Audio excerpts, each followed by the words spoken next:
Hello friends, welcome to Pal study centre. आज हम पढ़ने जा रहे हैं time and distance. Time and distance में टोटली 5 कॉन्सेप्ट्स होते हैं। फर्स्ट है रेशियो कॉन्सेप्ट, अनुपात विधि। सेकंड है एवरेज स्पीड, औसत चाल। थर्ड है रिलेटिव स्पीड, सापेक्ष चाल। फोर्थ है ट्रेन कॉन्सेप्ट, रेलगाड़ी की विधि। फिफ्थ है बोर्ड एंड स्टीम, नाव तथा धारा। हम शुरू करते हैं फर्स्ट कॉन्सेप्ट से, ratio concept. Time and distance का बेसिक फॉर्मूला बनता है speed is equal to distance upon time, चाल बराबर दूरी बटे समय। इस फॉर्मूले को मैजिक की में किस प्रकार से अप्लाई किया जाता है वो हमें समझना है। देखिए दोस्तों, जैसा कि मैजिक टेबल में आप देख रहे हैं, इसमें 3 कॉलम बना रखे हैं, स्पीड, डिस्टेंस और टाइम।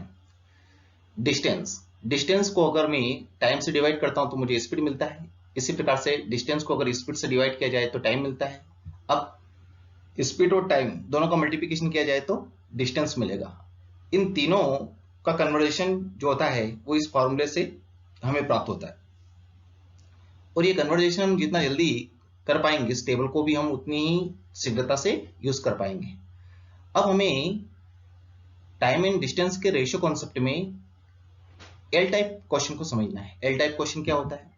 एल टाइप क्वेश्चन में अगर सपोज करो कि डिस्टेंस कॉमन दे रखी हो, डिस्टेंस दोनों केस ए और बी दो केस हैं, इसमें डिस्टेंस सपोज करो कि कॉमन है, कांस्टेंट है, तो हमें v1 v2 t1 t2 के बीच में आपस में रिलेशन बताना है। तो L type question, L type problems क्या कहती है? सपोज करो कि हमें फर्स्ट केस और सेकंड केस दोनों की स्पीड दे रखी है, और फर्स्ट केस की सपोज करो कि टाइम दे रखी है, और सेकंड केस का टाइम हमें पता करना है। तो जो ऊपर हॉरिजॉन्टल लाइन आपको दिख रही है, उस हॉरिजॉन्टल लाइन का आपको मल्टीप्लिकेशन करना है और रिमेनिंग वैल्यू से आपको उसको डिवाइड करना है। तो इस प्रकार से T2 की वैल्यू हमें मिल जाएगी। तो T2 की वैल्यू इस टेबल से हम किस प्रकार से प्राप्त कर सकते हैं? V1 T1 upon V2। Similar, अगर हमें फर्स्ट केस सेकंड केस की वेलोसिटी दे रखी है और सेकंड केस का सपोज करो टाइमिंग दे रखा है, फर्स्ट केस का टाइमिंग हमें पता करना है, तो हमें हॉरिजॉन्टल लाइन जो दिख रही है आपको V1 T2 का मल्टीप्लिकेशन करके उसको V1 से डिवाइड करना है। सिमिलर, सपोज करो कि हमें फर्स्ट केस और सेकंड केस का टाइम दे रखा है, और सपोज करो कि सेकंड केस की वेलोसिटी दे रखी है, और फर्स्ट केस की वेलोसिटी प्राप्त करना है। तो हमें ये हॉरिजॉन्टल लाइन जो दिख रही है, इन दोनों का मल्टीप्लिकेशन करके रिमेनिंग वैल्यू से उसको डिवाइड करना है। सिमिलर, सपोज करो कि हमें फर्स्ट केस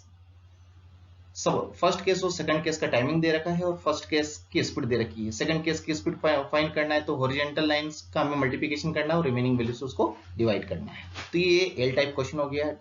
अब हम आगे इस टेबल को बढ़ाते हैं, इसमें रेशियो कॉन्सेप्ट को हम देखते हैं।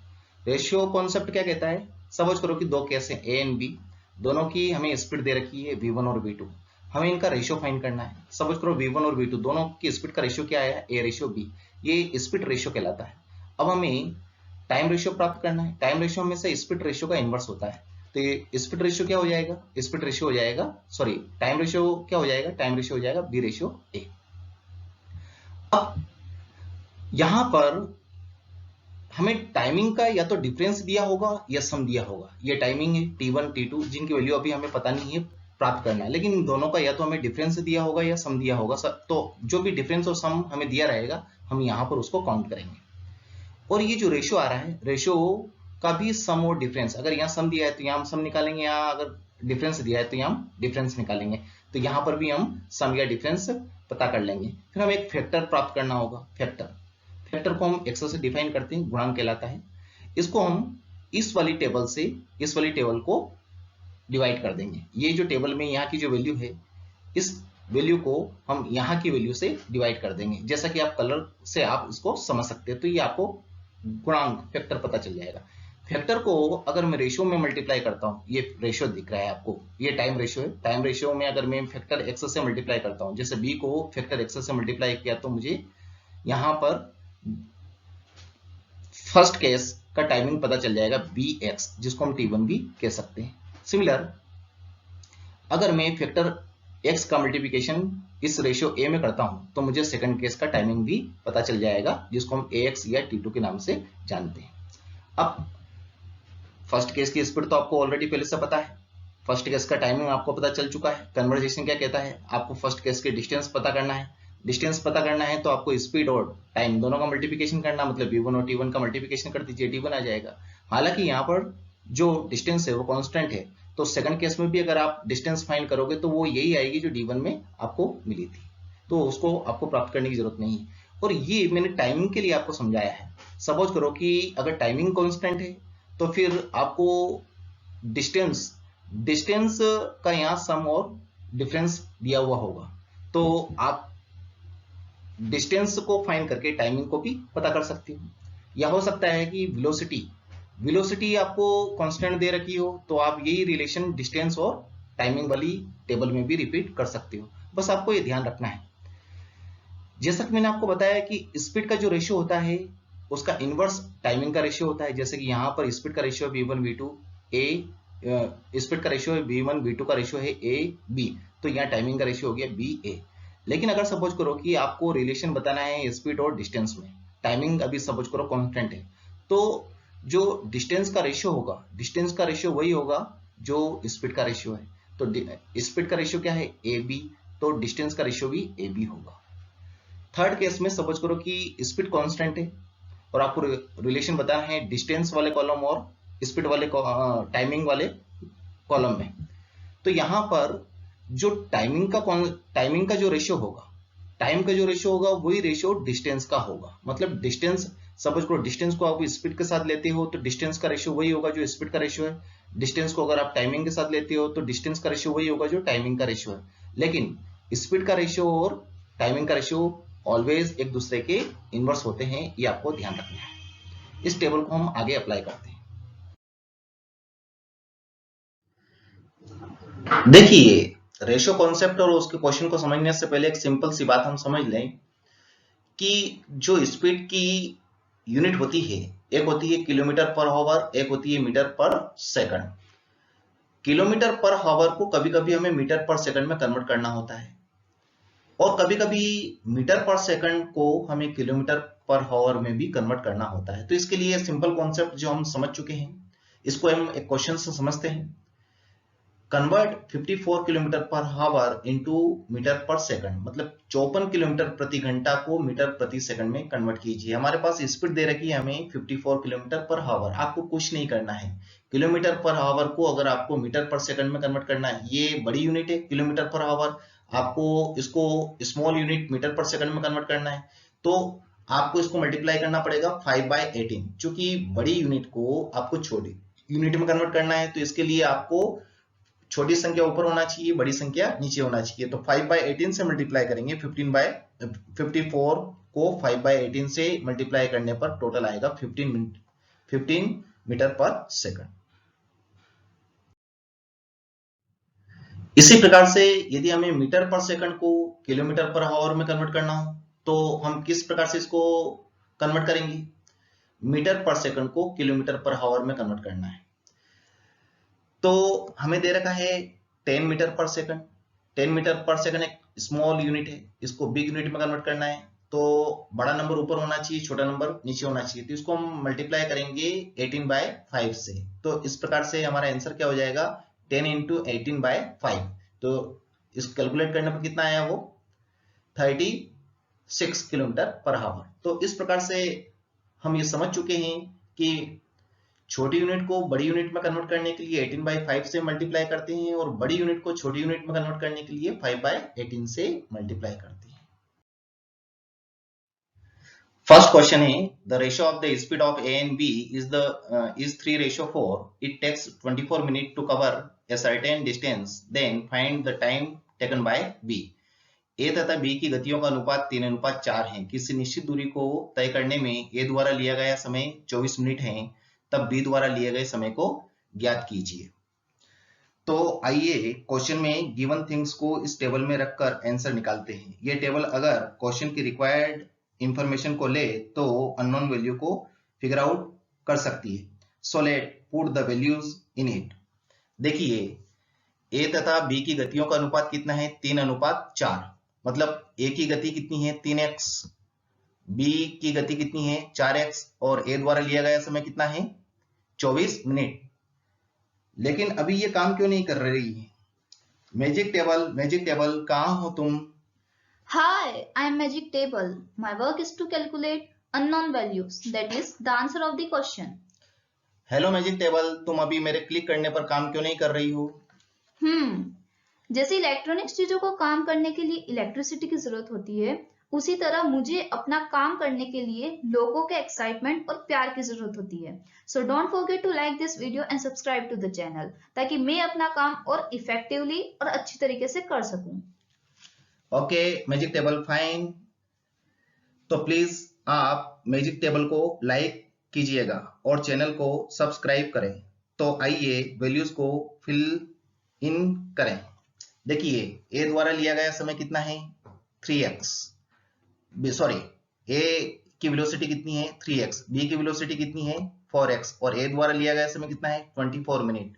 तो जैसा कि आपको कॉन्सेप्ट में समझाया गया है, ये एक एल टाइप क्वेश्चन बन चुका है। हम 3x और 24 को मल्टीप्लाई करेंगे और 4x से डिवाइड करेंगे, तो कैलकुलेशन यहीं पर अगर यहीं पर हो जाएगा। अगर 24 को मैं 4 से डिवाइड करता हूं तो कितना बचेगा? 6 का मल्टीप्लिकेशन अगर मैं 3 से करता हूं तो आंसर मेरे पास कितना आएगा? 18। तो इस प्रकार से सही ऑप्शन कौन सा हुआ? 18 minute, option C. Next question is, if the time is reduced by 20% to cover a certain distance, the driver will have to increase by what percent?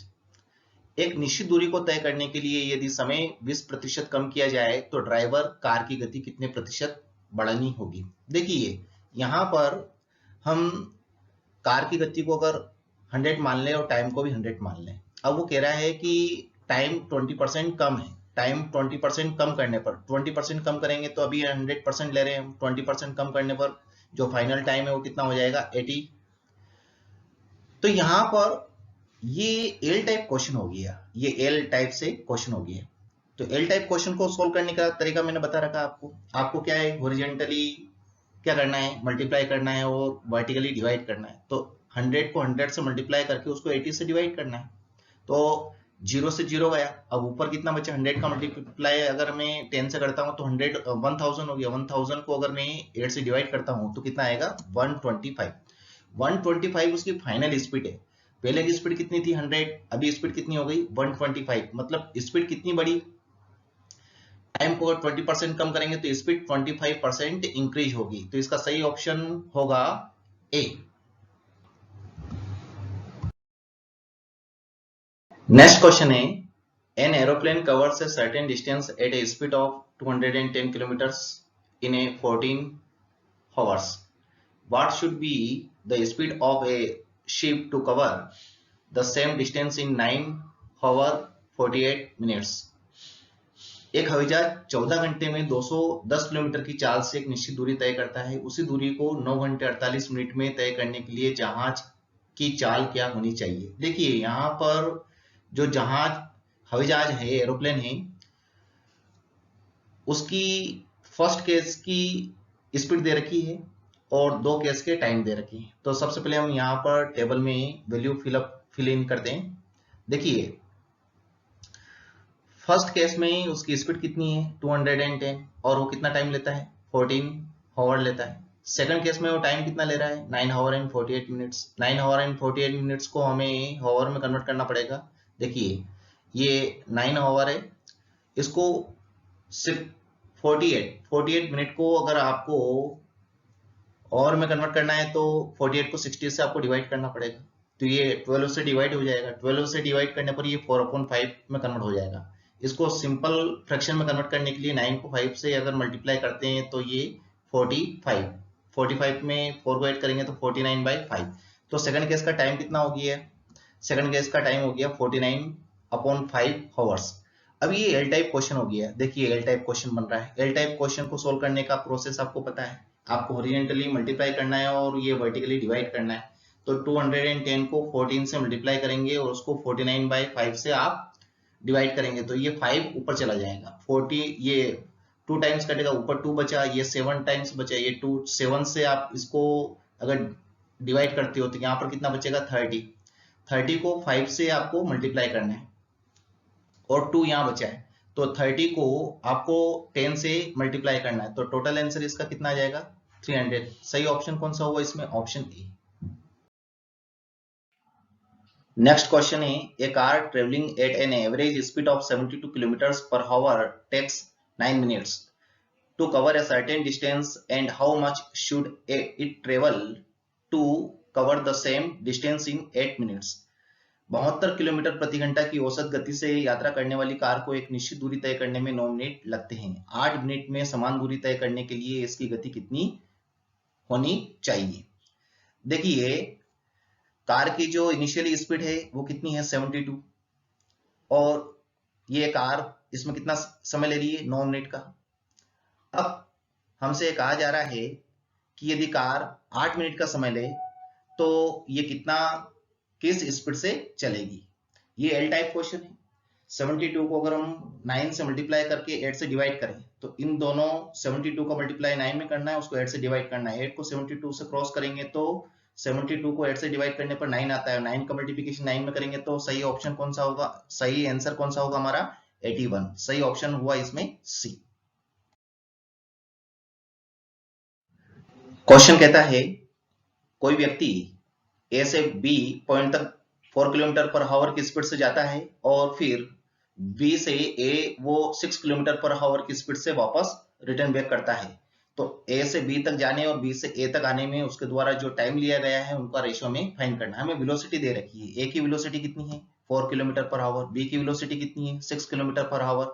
अगर मैं इन दोनों का रेशियो फाइंड करता हूं तो मुझे कितना मिलेगा 2:3। अगर इनका मैं टाइम रेशियो निकालता हूं तो इसका इनवर्स हो जाएगा, तो रेशियो में मिलेगा 3:2, ऑप्शन सी। नेक्स्ट क्वेश्चन है, 3 कारों की स्पीड का रेशियो दे रखा है 2:3:4। हमें इन तीनों कारों द्वारा एक सर्टेन डिस्टेंस कवर करने में जो टाइम लगता है उनका रेशियो फाइंड करना है। देखिए क्वेश्चन में 3 कारों की स्पीड का रेशियो दे रखा है 2:3:4। हमें इनका टाइम रेशियो को फाइंड करना है। टाइम रेशियो स्पीड रेशियो का इनवर्स होता है।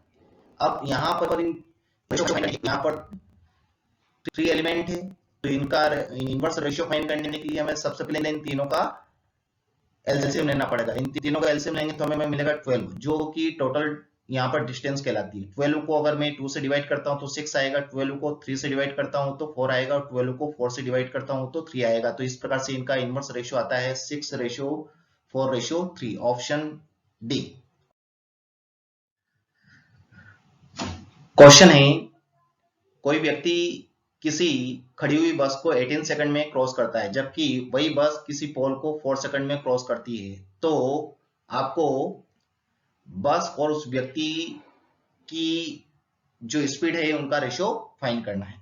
देखिए बस को अगर मैं बी से और व्यक्ति को एम से डिफाइन करता हूं तो बस द्वारा लिया गया टाइम कितना है 4 सेकंड, और व्यक्ति द्वारा लिया गया टाइम कितना है 18 सेकंड।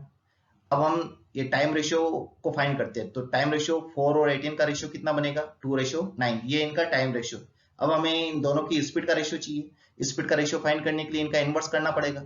इनवर्स क्या बनेगा 9:2, सही option C. So we have seen in this video ratio concept के सिंपल क्वेश्चन को कैसे सॉल्व करना है। आगे इसी टॉपिक के टिपिकल क्वेश्चंस भी अगले वीडियो में अवेलेबल हैं, जिनकी लिंक डिस्क्रिप्शन बॉक्स और नीचे दी गई है। एप्टीट्यूड के और वीडियोस आते रहेंगे। Don't forget to like this video and subscribe to the channel. Thanks for watching.